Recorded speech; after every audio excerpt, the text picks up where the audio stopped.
بسم الله الرحمن الرحيم الحمد لله رب العالمين اللهم صل وسلم وبارك على عبدك ورسولك سيدنا محمد وعلى آل سيدنا ومولانا محمد كما صليت وسلمت وباركت على إبراهيم وعلى آل إبراهيم في العالمين إنك حميد مجيد മഹാന്മാരായ പണ്ഡിതന്മാരെ, സാദാത്തുക്കളെ, പ്രിയപ്പെട്ട കൂട്ടുകാരെ, പ്രതിലോമ രാഷ്ട്രീയത്തിൻ്റെ വർത്തമാനം പറയുമ്പോൾ ഈയിടക്ക് എം.എൻ. കാരശ്ശേരി അയാളുടെ ഒരു ആത്മകഥാംശമുള്ള വർത്തമാനത്തിൽ പറയുകയുണ്ടായി.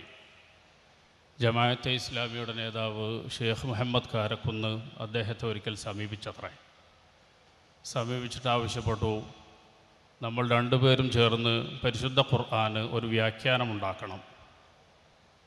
ആ വ്യാഖ്യാനത്തിൽ ഭാഷാപരമായ മേൽനോട്ടം താങ്കൾ വഹിക്കുകയും അതിൻ്റെ കണ്ടൻറ്റിൻ്റെ സൂപ്പർവിഷൻ ഞാൻ നോക്കുകയും ചെയ്യാമെന്ന് ഷെയ്ഖ് മുഹമ്മദ് പറഞ്ഞപ്പോൾ മലയാളത്തിലെ പ്രതിലോമ ചിന്തകൾക്ക് പേരുകേട്ട കാരശ്ശേരി പറഞ്ഞത്രേ മറുപടിയായി, അത് നടക്കില്ല. കാരണം ഫാത്തിഹ അങ്ങനെ ഓതി വന്ന് ഇയ്യാക നഅ്ബുദു വ ഇയ്യാക നസ്തഈൻ എന്നെത്തുമ്പോൾ തന്നെ ഇയ്യാക നഅ്ബുദു അള്ളാഹുവിൻ്റെ ഭരണമുള്ള രാഷ്ട്രത്തെ മാത്രം ഞാൻ അംഗീകരിക്കുന്നു എന്ന് നിങ്ങൾ അർത്ഥം പറയും. ഞാൻ ആ അർത്ഥത്തോട് ഒട്ടും യോജിക്കുന്നില്ല. അങ്ങനെ ഒരു ഖുർആൻ പരിഭാഷ നടക്കില്ല എന്നയാൾ പറഞ്ഞു എന്നാണ്. വളരെ പ്രതിലോമകരമായി ഇസ്ലാമിനെ ദുർവ്യാഖ്യാനം ചെയ്യുക എന്നത് ഇഖ്വാനിയത്തിൻ്റെ മൗദൂദിയത്തിൻ്റെ അടിസ്ഥാന ആശയമാണ്. 1928 ഹസനുൽ ബന്നയുടെ നേതൃത്വത്തിൽ ഈജിപ്തിൽ ആരംഭിച്ച ഇസ്ലാമിക് ബ്രദർഹുഡ് ഏതാണ്ട് അതേ കാലത്ത് തന്നെ 1940കളോടുകൂടി ഇന്ത്യയിൽ അബുൽ അല മൗദൂദിയുടെ നേതൃത്വത്തിൽ ഹുക്കൂമത്തെ ഇലാഹി അടിസ്ഥാന ആശയമാക്കിക്കൊണ്ട് വികാസം പ്രാപിക്കുകയുണ്ടായി. അബുൽ അല മൗദൂദിയിൽ നിന്ന് ആശയം സ്വീകരിച്ച ഈജിപ്തുകാരനായ സയ്യിദ് ഖുതുബാണ് ഇഖ്വാനി ആശയങ്ങൾക്ക് ലോകാടിസ്ഥാനത്തിൽ വളരെ കൃത്യമായ ഒരു ആശയ ചട്ടക്കൂടുണ്ടാക്കുന്നത് എന്ന് പറയാം. അദ്ദേഹത്തിൻ്റെ രണ്ട് ഏറ്റവും പ്രധാനപ്പെട്ട രചനകൾ, ഒന്ന് പരിശുദ്ധ ഖുർആനിൻ്റെ വ്യാഖ്യാനമായ ഫീ നിലാലിൽ ഖുർആൻ, രണ്ടാമത്തേത് മആലിം ഫി തരീഖ്. ഈ രണ്ട് ഗ്രന്ഥങ്ങളുടെയൊക്കെ ടെക്സ്റ്റ് വായിക്കാൻ മാത്രമുള്ള സമയ ദൗർലഭ്യത ഇപ്പോൾ ഞങ്ങൾക്ക് അനുഭവപ്പെടുന്നതുകൊണ്ട് അതിന് സാധ്യമല്ല. ഈ രണ്ട് ഗ്രന്ഥങ്ങളും വളരെ അടിസ്ഥാനപരമായി തന്നെ മുന്നോട്ട് വെക്കുന്ന ആശയം, ഇസ്ലാമിക രാഷ്ട്രവും ഇസ്ലാമിക ഭരണവുമില്ലാത്ത എല്ലാ രാജ്യങ്ങളിലെയും മുസ്ലിങ്ങൾ, സാധാരണ മനുഷ്യർ പോലും ചെയ്തുകൊണ്ടിരിക്കുന്നത് മാപ്പർഹിക്കാത്ത പാതകമാകുന്നു. ഇസ്ലാമിക ഭരണമില്ലാത്ത രാഷ്ട്രത്തിൽ ആ രാഷ്ട്രത്തിലെ ഇസ്ലാം പൂർണ്ണമല്ല. അവിടുത്തെ ഭരണാധികാരികൾ പേരിന് മുസ്ലിങ്ങളായാൽ പോലും ഇസ്ലാമിക ശരീഅത്ത് സമ്പൂർണ്ണമായി നടപ്പാക്കാത്ത ഭരണാധികാരികൾ കുഫ്റിൻ്റെ ഭരണാധികാരികളാകുന്നു, കാഫിറുകളാകുന്നു. അവരുമായി നിരന്തരം യുദ്ധം ചെയ്യേണ്ടതാകുന്നു എന്നതാണ് ഈ പറയപ്പെട്ട സംഘത്തിൻ്റെ, ഈ ത്രയത്തിൻ്റെ എന്ന് പറയാനാണ് എനിക്കിഷ്ടം. ഹസനുൽ ബന്നയുടെയും അബുൽ അല മൗദൂദിയുടെയും സയ്യിദ് ഖുതുബിൻ്റെയും ആ ത്രയം തീർത്തിട്ടുള്ള ആശയ പശ്ചാത്തലം അങ്ങനെ ഒരു സാധനമാണ്. ഇതെവിടുന്ന് വരുന്നു എന്ന് ചോദിച്ചാൽ വളരെ കൃത്യമാണ്. സ്വഹാബത്തിൻ്റെ കാലത്ത് തന്നെ മഹാനായ സയ്യിദുന അലി ബിൻ അബി താലിബ് റളിയല്ലാഹു അൻഹുവിനെതിരായി അദ്ദേഹത്തോടൊപ്പം നിന്ന് കാലുമാറിയ ഖവാരിജിയാക്കളെക്കുറിച്ച് നമുക്കറിയാം. ഖവാരിജിയാക്കൾ അന്നുണ്ടായ പ്രശ്നത്തിൽ ബഹുമാനപ്പെട്ട സയ്യിദുന അലി ബിൻ അബി താലിബ് റളിയല്ലാഹു അൻഹുവും ബഹുമാനപ്പെട്ട സയ്യിദുന മുആവിയ റളിയല്ലാഹു അൻഹുവും രണ്ടുപേരും കൂടി മധ്യസ്ഥന്മാരായി അംർ ഇബ്നുൽ ആസ് റളിയല്ലാഹു അൻഹുവിനെയും അബൂ മൂസൽ അശ്അരി റളിയല്ലാഹു അൻഹുവിനെയും നിശ്ചയിക്കുകയും അവരുടെ മധ്യസ്ഥതയിൽ മുസ്ലിം ലോകം സ്വഹാബത്തിൻ്റെ കാലത്ത് തന്നെ ഉണ്ടായിപ്പോന്നിട്ടുള്ള പ്രശ്നങ്ങൾ പരിഹരിച്ച് ഒത്തൊരുമയോടുകൂടി മുന്നോട്ട് പോകും എന്ന് കണ്ട ഘട്ടത്തിലാകുന്നു ഖവാരിജിയാക്കൾ എന്ന ഒരു വിഭാഗം രംഗത്ത് വരുന്നത്.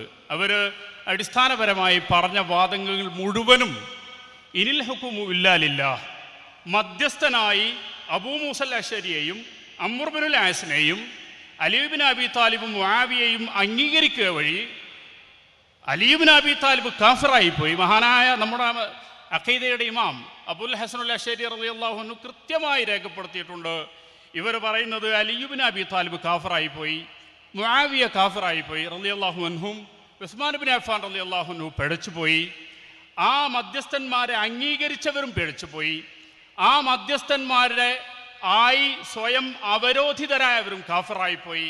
ഇങ്ങനെ സ്വഹാബത്തിനെ മുഴുവൻ കാഫിറാക്കിക്കൊണ്ട് എന്നിട്ട് അവർ പ്രഖ്യാപിച്ചത് എന്താണ്?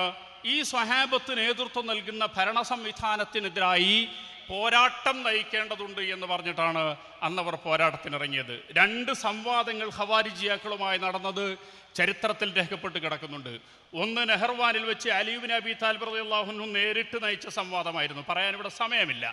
രണ്ടാമത്തെ വന്നത് ഹറൂരിയാക്കൾ എന്ന പേരിൽ അറിയപ്പെട്ട ഖവാരിജികളിൽപ്പെട്ട തന്നെ ഒരു സബ്സെക്റ്റുമായി മഹാനായ സയ്യിദുന അബ്ദുല്ലാഹി ഇബ്നു അബ്ബാസ് റളിയല്ലാഹു അൻഹു നടത്തിയിട്ടുള്ള സംവാദമാണ്.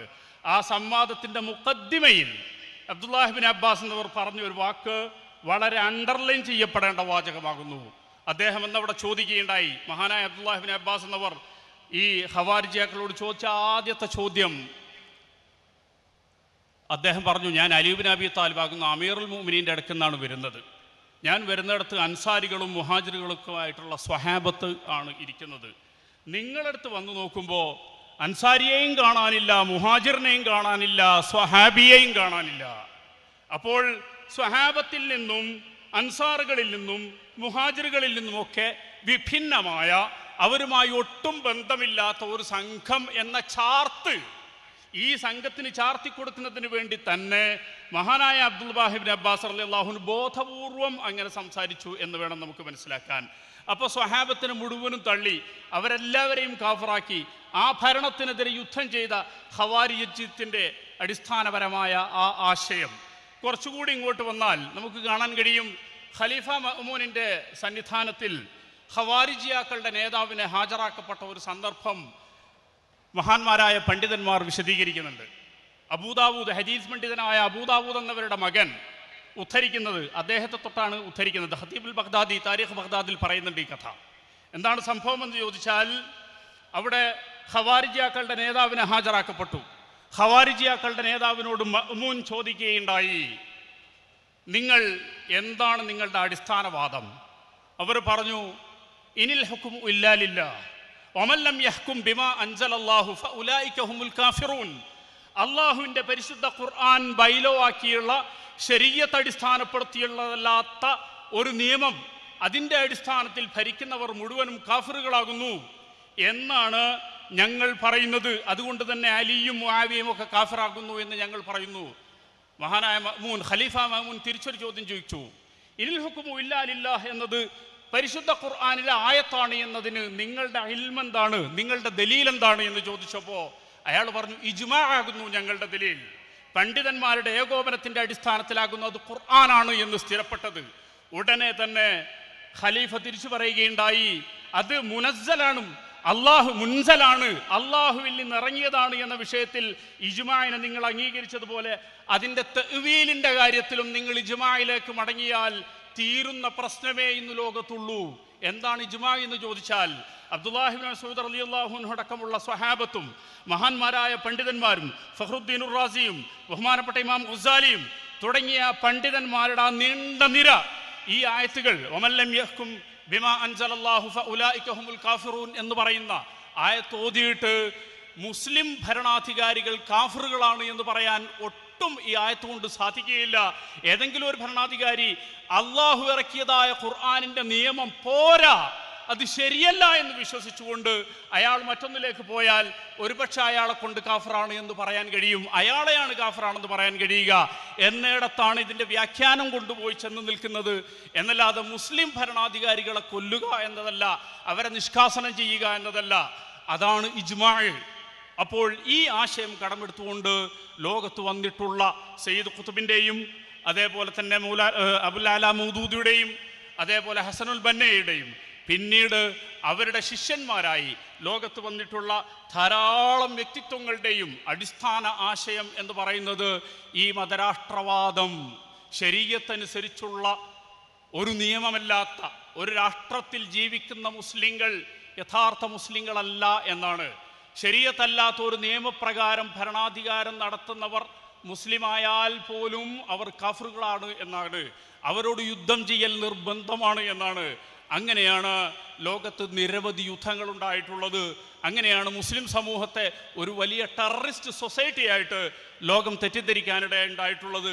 1957 സൗദിയിൽ നിന്നിറങ്ങുന്ന അദ്ദഅവ മാസികക്ക് നൽകിയ അഭിമുഖത്തിൽ അക്കാലത്തെ ജമാഅത്തെ ഇസ്ലാമിയുടെ അമീറായിരുന്ന അബുല്ലൈസ് പറയുന്നൊരു വാചകമുണ്ട്: അടുത്ത 25 വർഷത്തിനകം, മാക്സിമം അടുത്ത 25 വർഷത്തിനകം ഇന്ത്യ ഒരു ഇസ്ലാമിക രാഷ്ട്രമായി പരിണമിക്കാൻ പോകുന്നു. അതിൻ്റെ പരിപാടികളെല്ലാം ഞങ്ങൾ ആസൂത്രണം ചെയ്തിട്ടുണ്ട് എന്നാണ്. എന്നാൽ ദിവസങ്ങൾക്ക് മുമ്പ് മലയാളികൾക്ക് മുമ്പിൽ ജമാഅത്തെ ഇസ്ലാമിയുടെ അമീർ തന്നെ സ്വയം പ്രഖ്യാപിച്ച അവരുടെ എല്ലാ മൂല്യങ്ങളിൽ നിന്നും ഇതുവരെ പറഞ്ഞ നയങ്ങളിൽ നിന്നുമൊക്കെയുള്ള മെല്ലെപ്പോക്ക് അല്ലെങ്കിൽ പിറകോട്ട് മാറൽ നമ്മൾ കണ്ടു കഴിഞ്ഞു.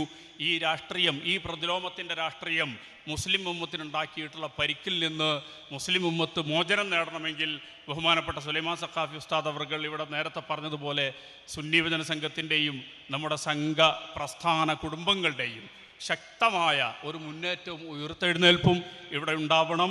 ബാക്കി കാര്യങ്ങൾ ബഹുമാനപ്പെട്ട ഡോക്ടർ ഉമറുൽ ഫാറൂഖുൽ സഖാഫി കോട്ടുമല സംസാരിക്കും. അസ്സലാമു അലൈക്കും വറഹ്മത്തുള്ളാഹി വബറകാതുഹു.